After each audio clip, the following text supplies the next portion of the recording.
Hey there, it's James with Make It Happen Greenhouse and Carp's Bees. And what are we up to today? So let me frame this up. Just a follow up to the 12 queens of England that were to emerge the other day. We actually somehow mistimed when those queens were going to emerge. And Elizabeth emerged and murdered, oh, imagine that, murdered the other 11 queens that were in there. So, there can be only one, right? But that got me thinking. That is now the second time that I have actually mistimed the emergence of the queen cells. So, so I'm like root cause analysis, right? Well, what's causing that? Well, I just don't have the time because I have a full time job to make sure that I'm in absolutely the right, in the hive as those queens emerge, or at least the first one, to be able to try to save the additional queens. And I want to be able to do that. So, so this is my answer for that. So that's what you're seeing here on the piece of paper. So we're going to take the concept of a queen jail to the next level here. So here's a normal deep frame with foundation on it. So what I'm thinking here is what we'll do is we'll actually create 5 little jails or cells from this frame. So we'll take out the foundation that's in there. We're going to add these strips of wood along here. We will cut the foundation that we have on this into long strips. And each one of these cells will be half a strip of foundation, and then the other half will be open. So you can kind of see that. We have the grooves in the frame to hold it. You can see that right there, and then at the bottom here. So we're going to do that. So for each cell, it will have a strip of foundation that will be open. And then what we'll do is we'll take some screen, a large sheet of screen matching the size of the frame on one side, and staple that in. And then on the other side, we'll have 5 strips of screen that we will staple to the other side, matching each one of these cells. And then at the bottom, we'll staple that. But at the top, we're going to leave, we'll put 5 push pins in so that we can easily kind of pull that out and mount what these little peanut shapes here. If we cut out queens from another frame, we can mount those with some existing beeswax that I've taken off of another frame to the actual foundation, so they kind of stick up there. And then we'll put the screen over there and make sure that they're held in place. Hopefully that works. Then we'll have these holes, 5 holes cut at the top, and we'll put corks in those holes.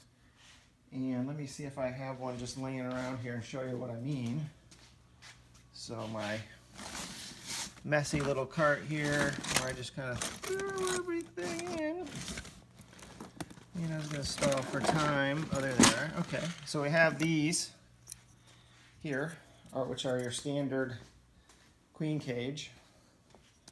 Right, so we'll match this hole here, and we have corks for these. So basically, on the top of this frame, you'll have those same holes. Each one of the 5 will be corked. But what you'll be able to do, again, with this push pin here is pull back the screen and mount in each one of these queen cells, push the pin back in, and then once these queens emerge, so the other thing is what we would take, once this is done and everything's secure, we will go ahead and put this frame into a hive so that the bees can, maintain the temperature and humidity and all that kind of stuff. So pretty disruptive. I don't know if it'll work.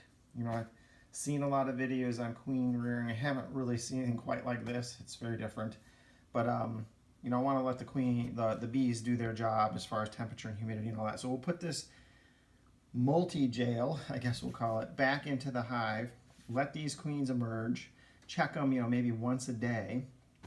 And because queens can actually kill each other through screens. So because we have these pieces of wood here, they won't be able to kill each other. So that's number 1. Number 2 is if the bees don't like her and they try to ball her, I think she'll have enough room, just to be able to if you look at here, you know, to kind of jump back and forth and just stay out of the way of any bees that are trying to ball or kill her. And that'll also be a good indication, you know, if they like her or not too. We can check that out. So the first one, you know, maybe we just release into that hive if it needs a queen. But the others, what we can do is we'll have the hole in the top. We'll just, you know, pull the cork here off the top hole. And we can actually just like set that over until she decides to kind of wander up, you know, into our queen cage here, and then cork, whoop. And then when she wanders up into this queen cage through the holes, we can just cork this, and voila, we got ourselves a nice virgin queen in here, and we can, you know, use it for another hive, or we can sell it. So there you go. That is the plan as of right now. So right now what I'm starting off with is just a standard frame that I built, and we will go from there. So I'll come back and let you know how the progress looks. Thought I'd give you a little progress on my 5-cell queen jail I'm building. So here you can see this is how it's come along here. So had to evenly space these as much as I could. I think I ended up basically looking at 2 3/4 on the, let's double check that. Maybe it's less. Sorry for sloppy camera work. But let's see, it is, just 2 3/4, and then the last one was a little bodgy, so a little farther. So obviously some customization there, but so this is coming together nicely. So just cut some strips of foundation, went ahead and put it into the grooves. The thing I didn't think about was I can't have that sliding back and forth. So I just took some roofing nails, really light, not very deep roofing nails, and just kind of put that in there. And what that's doing, that's just preventing this foundation. Sorry, that's just preventing this foundation from moving at all. And then the other thing was to go ahead and drill these holes in, where you can see this one, way down here. So you can see that the cork fits nicely right into there. So get out of there, fly. The other thing that we have in here is, you know, just a little extra brad to hold these boards in place so they don't spin or anything like that, get out of position. Did that on both sides. And then I did go ahead on the end of the frame here and add a couple additional brads just for extra support, figuring this might have a little, let's see if I can get it to zoom here. Figuring we might have just a little extra weight on this, but nothing like honey or anything, so I guess that's probably too much of a concern. But again, all the pounding and hacking at this frame made me a little concerned. So you can see what the bottom looks like here. Again, added a brad for each one of these. And then on the other side with the screen, this is just the full screen on this side. So the next step here, 2 things. We're going to go ahead and put the rest of the corks in here, but I'm going to hold on doing that until I get the 5 pieces of mesh or screen across each one of these. So we've been using the staple gun because the other side is meant to be more permanent. Here, what we're going to do is do the staple gun on the lower part, but then on the upper part, we'll use some push pins so that we can actually more easily just kind of peel that screen back, place the queen cell in there, and then put it back, secure it, and we should be good to go. Once the queen comes out, we'll clear all this junk out of the way.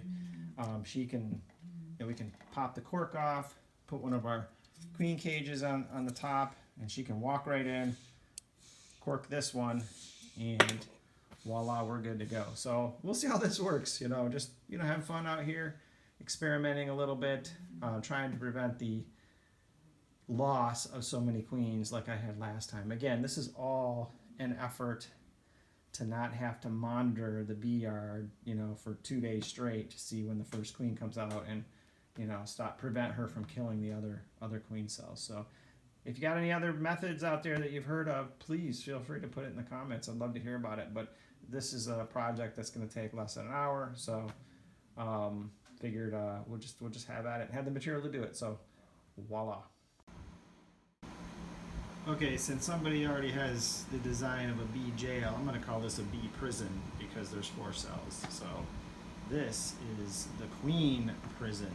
So if you need to keep your royal family separated so they don't kill each other, that's the whole idea. So so this is done. I did notice like my holes for these corks were a little off, but I had to sort of really shove those in there, so that's good. But basic concept here is, so first of all, the other side, you know, this back side's completely screened in with one piece of screen, and there's no gaps along the edges or in between the cells, so they can't get to each other. And then for each of the 5 here, the idea is go pull your queen cell out, and then, you know, these, you can pry these out pretty easy. You can use a screwdriver, a flathead screwdriver if you need to, but then you go ahead and graft your queen on the little, you know, foundation here. Maybe add a little wax or something to make it all stick really nice, and then just go ahead and push this back in. Maybe tap that in if you need to with a little hammer or something. But each one of these you can kind of load, I guess is the way to say it. And then once the queen hatches, you want to pull it out. Go ahead and pull your cork out. Get your queen cage handy. I'll pull one up here. So your handy dandy queen cage, which has the hole already here. And I say just, you know, again, set it over top and let her climb up into there. I don't know if you'll need to encourage her or whatnot, but maybe we put some sugar or something in there to get her to go. But once she's in, you know, put your thumb over it, take your cork and use it over here now. Or if you have a candy plug or something like that you want to use, you can do that, and voila, you're ready to rock and roll. So the whole idea behind here is, for me anyway, I don't have time to be out in the bee yard for 48 hours, 24 hours, whatever, monitoring when these queens pop out and start killing each other. So this is a way to maybe avoid that. My understanding is once the larvae's capped, they're now a pupa, and they don't need any further feeding from the bees. So as long as you transfer them in here very carefully, that's the theory, and then carefully put this frame in a hive where they're protected, the theory anyway, or the hypothesis is that they can hatch normally and not be killed. And then you'll have some queens. So we can do 5 at a time this way. So it took me, first time doing it, just over an hour to build this thing. So not too bad. I'm sure that there's better designs out there. I'd love to hear what other people are doing. But this is all made from, you know, other than the frame itself, it's just scrap material I have laying around, so pretty inexpensive. So there you have it. I'll let you know how it works out, because we're going to try to give it a shot on our Athens hive, which has 4 or 5 queen cells in it right now. So I think what I'm going to do is experiment with a couple of those 4 or 5, leave the others intact, and just let nature have its way, so we don't, you know, mess up what they're trying to do. But steal a couple of those and actually experiment with this and see if it works. I'll let you know. Thanks.